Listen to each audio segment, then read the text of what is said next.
Bonjour à tous et bienvenue chez Bourse Profit pour cette nouvelle vidéo. Aujourd'hui, on va continuer la présentation d'indicateurs techniques. On va présenter un indicateur qui est vraiment populaire, qui s'appelle le RSI. Donc on va faire une présentation, une introduction assez rapide. Le RSI signifie en anglais Relative Strength Index. C'est un indicateur qui a été créé par Monsieur Wilder, dans une configuration qu'on verra après. Donc c'est un indicateur technique qui rentre dans la famille des oscillateurs. Donc on présentera plusieurs oscillateurs avec le MACD, le stochastique et d'autres. Et donc c'est un indicateur qui a pour principal but de repérer la force d'un mouvement. Donc ça c'est voilà quelques petits mots sur le RSI. Maintenant on va vous aider un petit peu à mieux comprendre le RSI.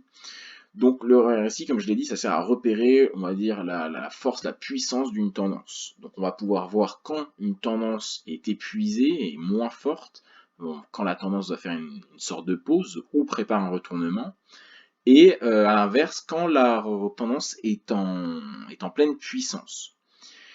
Pour détecter ça, il va y avoir des zones qui sont des zones clés qu'on va appeler les zones de surachat et les zones de survente. Donc on va le présenter tout à l'heure un petit peu mieux, et on verra qu'il y a une zone au-dessus et une zone en dessous. Et donc elles ont des noms qui s'appellent zone de surachat et zone de survente. Le RSI, c'est comme les moyennes mobiles, c'est-à-dire que ça dépend d'une variable. Ça va dépendre du nombre tout simplement du nombre de périodes qu'on prend, du nombre de bougies qu'on prend. Donc, on avait dit qu'on voilà, on pouvait avoir des moyennes mobiles 20, des moyennes mobiles 50, des moyennes mobiles 200. Et ben, le RSI, c'est pareil. Vous pouvez configurer le RSI sous les dernières bougies du graphique. Donc, vous pouvez prendre le RSI 20, le RSI un petit peu ce que vous voulez. Il faut savoir que M. Wilder, quand il avait créé le RSI, il l'a fait avec les 14 dernières périodes. Donc, la forme assez classique et assez populaire, c'est le RSI 14, qui prend les 14 dernières bougies du graphique, de l'actif que vous êtes en train d'étudier. Il y a également la configuration 9 qui est assez utilisée. Comme on dit, c'est parfois bénéfique d'utiliser des configurations qui sont assez utilisées, assez répandues chez les traders, parce qu'on va voir un petit peu ce que les autres voient, et ça peut être bien de savoir un petit peu la manière dont les gens analysent les graphiques. Donc voilà, il y a deux formes qui sont assez utilisées en général, c'est le 9 et le 14, mais bien évidemment, il n'y a pas de règle. On peut utiliser et implémenter un RSI de n'importe quelle variable dans notre stratégie, il n'y a vraiment pas de règle. Donc son calcul, je vous le mets, voilà, les calculs des indicateurs, c'est pas forcément, c'est pas ce qui va vous apprendre à être en bénéfice en trading, mais voilà, il y en a qui s'intéressent. Donc le RSI se calcule avec cette formule-là. HMN, donc c'est la hausse moyenne sur les N dernières périodes, excusez-moi. Donc c'est-à-dire que on va faire une moyenne de la fermeture des bougies qui ont été haussières. Et BMN, on va faire la moyenne de la fermeture des bougies qui ont été baissières. Donc c'est-à-dire si on prend le RSI 14 par exemple, et que sur les 14 dernières bougies, il y a eu 9 bougies baissières, on va faire une moyenne des 9 cours de clôture de ces bougies-là. Il faut savoir que ça, c'est la méthode de calcul qui est assez répandue, mais il y a plusieurs manières, il y a plusieurs méthodes de calcul du RSI. Il n'y a pas qu'un RSI, il y a des variantes dans les RSI également, comme les moyennes mobiles.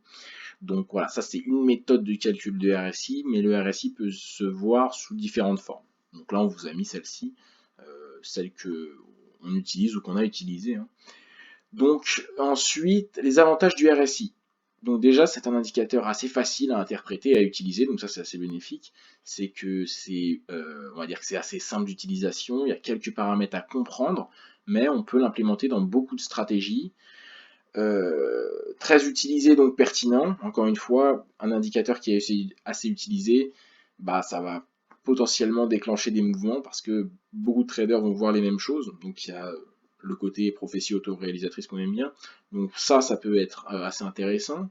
Attention, c'est pas parce que voilà, tout le monde, faut pas uniquement se baser sur la prophétie autoréalisatrice en trading, mais voilà. Ça peut également s'utiliser sur plusieurs unités de temps. C'est-à-dire qu'on peut l'implémenter dans une stratégie de scalping, dans une stratégie plus long terme. Donc c'est vrai que ça s'adapte assez bien à plusieurs formes, plusieurs méthodes de trading.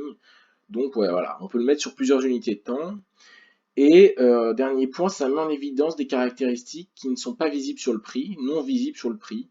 ça, voilà, avec ces calculs-là, hein, c'est le but d'un indicateur, c'est de nous donner des informations qu'on n'arrive pas forcément à voir quand on regarde que les bougies, quand on regarde le graphique de manière pure. Donc ça nous donne des informations supplémentaires et on peut analyser différemment les graphiques. Maintenant, comment se présente un RSI? Donc un RSI, ça se présente de cette manière-là. Donc c'est une courbe, hein, tout simplement. Donc en général, on a les cotations boursières, hein, de l'actif qu'on est en train d'étudier. Donc voilà, votre DAX, votre euro-dollar en haut. Et en bas, en dessous le graphique, on va avoir un RSI qui a cette forme-là. Donc c'est-à-dire que ça s'étend de 0 à 100. Donc là, on a un petit peu coupé, mais ça s'étend de 0 à 100. Et puis, il va y avoir trois zones clés. Une zone ici, une zone ici et une zone ici. La première zone, c'est entre 0 et 30, la deuxième zone, c'est entre 30 et 70, et la troisième zone, c'est entre 70 et 100. On va vous expliquer juste après ces zones, hein.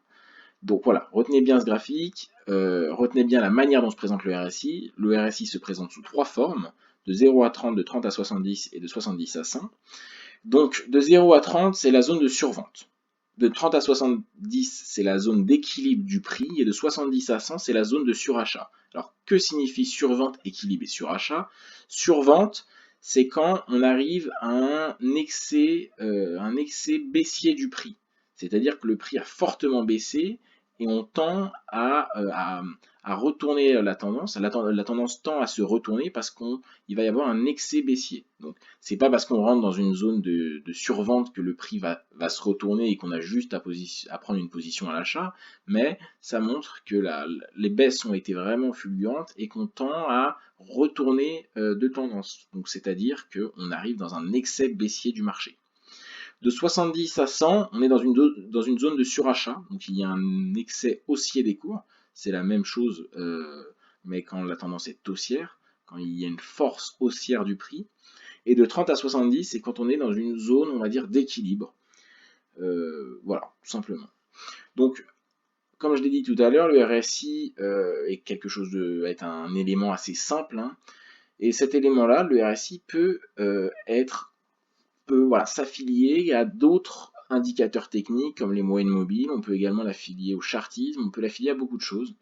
On ne peut pas baser une stratégie uniquement sur le RSI parce que voilà, ça ne nous donne pas toutes les informations, mais voilà, ça peut nous aider à analyser et puis à prendre certaines positions. Voilà, ça, c'est un élément qu'on peut ajouter dans notre stratégie, mais ça ne va pas nous servir uniquement à prendre position.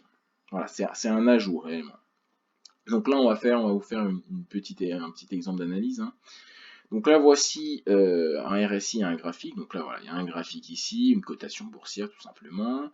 Et en dessous, comme je l'ai dit, en général, la graphique est au-dessus, le RSI est en dessous. On a ces trois zones, de 0 à 30, de 30 à 70, de 70 à 100. Et puis il y a le marché, il y a le RSI, donc le calcul qu'on a vu tout à l'heure, il y a tout simplement une courbe qui va se dessiner en même temps que le prix. Et donc cette courbe-là va suivre ce calcul et puis on va parfois rentrer dans des zones de surachat, parfois dans une zone d'équilibre et parfois dans une zone de survente. La zone de surachat va indiquer potentiellement un retournement baissier qui pourrait venir. Donc là, comme on l'a vu, hein, on a assez monté certainement avant et puis on est arrivé dans une zone où à ce moment-là, le RSI passe en zone de surachat. Il casse cette zone des 70 et on arrive dans une zone de surachat. Donc ça veut nous dire qu'on peut arriver d'un retournement baissier et c'est finalement ce qui va se passer. C'est-à-dire qu'on va ensuite monter, arriver dans une grosse zone baissière et on va voir que le RSI va suivre un petit peu ce mouvement-là. Et la tendance va tellement être baissière que par la suite, ici, là, à ce niveau-là, on va arriver dans une zone de survente. On va arriver dans une zone de survente. Et on va donc potentiellement arriver dans une correction haussière, hein, c'est-à-dire qu'il y a un excès baissier du marché, donc on peut arriver dans une correction haussière. Bien évidemment, c'est hypothétique, ça peut rien dire, comme on peut le voir ici à ce moment-là. L'excès baissier ne va pas nous indiquer une tendance haussière. Tout simplement, le signal, entre guillemets, va être faux, et on va retomber un peu plus tard dans un autre excès vendeur. Puis en fait, le marché va rentrer dans un range. C'est pour ça que je dis, c'est un élément à rentrer dans l'analyse, mais ce n'est pas à suivre dès qu'on entre en zone de surachat, on vend, et dès qu'on est en zone de survente, on achète? Bien évidemment que non. Il ne faut pas se précipiter sur un signal de survente et de surachat, comme dit ici. C'est vraiment un élément d'une stratégie, mais qui peut nous donner des informations vraiment claires. Là, on le voit, on a vu un beau pic ici, et puis voilà, ensuite la vente a suivi. Donc, il y a 3 niveaux assez importants à suivre, hein. C'est la zone des 30, c'est celle qui va nous indiquer l'entrée de la zone de survente. La zone des 70, c'est celle qui nous indique la zone de l'entrée tout simplement d'un excès haussier. Et puis ensuite, en général, il y a une zone, il y a un niveau 50 qui est tracé entre le 30 et le 70 et qui est assez, voilà, quand on est au-dessus du niveau 50, c'est vrai que globalement le marché a été haussier, et quand on est en dessous du RSI du niveau 50, c'est que le marché est globalement baissier. Voilà, ça ne veut pas tout dire, mais le niveau 50 n'est pas mis dans tous les RSI de toutes les plateformes de trading, mais en général, voilà, c'est quelque chose à prendre en compte. Donc voilà, donc là c'est la concordance des deux courbes, hein. On peut voir qu'il voilà, y a une certaine alignement, il faut étudier le RSI par rapport au prix, tout simplement. Donc ça, c'est un exemple d'analyse. Maintenant, il y a un autre facteur qu'on peut analyser sur le RSI. Donc voilà, il y a les zones de surachat, zones de survente, niveau 30, niveau 50, niveau 70, et il y a les divergences. Les divergences du RSI, c'est un autre facteur qui est très intéressant sur les RSI, c'est qu'on va vous montrer deux divergences. Donc là, une divergence positive, une divergence négative. Donc là, on va voir par exemple que le prix monte et va former 3 pics de plus en plus haut. Donc voilà, une tendance haussière assez propre, avec 3 pics assez hauts. Et on va voir qu'au même moment, le RSI va baisser. On aurait pu continuer le trait un peu, et que le RSI va baisser quand le prix va monter. Donc là, on est dans une divergence. Et une divergence, c'est un élément qui peut nous indiquer un retournement de tendance. Et on va le voir, hein. Donc là, le prix, excusez-moi, a monté jusqu'à cette période-là. Là, le RSI baisse, on aurait pu continuer le trait, je l'ai fait un peu vite. Et ensuite, retournement de tendance, et il y a une tendance baissière qui va se dessiner. Pareil ici. Là, le prix va former voilà, une zone, hein, comme un support ici, un support sur le RSI finalement. On va venir toucher 2 fois comme ça, et puis là on va voir que le prix est fortement baissier. J'aurais pu tracer un trait ici, je ne l'ai pas fait. Et puis juste après, il va y avoir une correction haussière de cette longue tendance baissière certainement. Et donc le prix va retracer de manière haussière. Donc c'est un peu moins propre qu'ici, mais voilà. Donc les divergences sont assez importantes sur le RSI. Donc voilà, là c'est des divergences standards. Maintenant il y a plusieurs types de divergences, on ne va pas rentrer dans les détails aujourd'hui, mais c'est pour vous dire que les divergences sont vraiment quelque chose d'important, hein. Quand on analyse un RSI, il n'y a pas que les zones de surachat et de survente et les niveaux 30, 50, 70, il y a les divergences qui nous indiquent vraiment des informations assez clés. Voilà, on voit que là il y a 2 exemples, et voilà, ça nous indique quand même des choses assez intéressantes. Donc, on en finit là pour la présentation du RSI. J'espère que cette vidéo vous a plu, et si c'est le cas, je vous invite à liker la vidéo et également à vous abonner à notre chaîne, hein, pour nous soutenir, ça fait vraiment plaisir. Vous pouvez également suivre notre Instagram, hein, qui est dans la description, on poste un article par jour, excusez-moi, une publication par jour, et notre site internet où on poste un article par jour, là c'est le cas, qui est également dans la description. Merci de m'avoir écouté, et à une prochaine vidéo.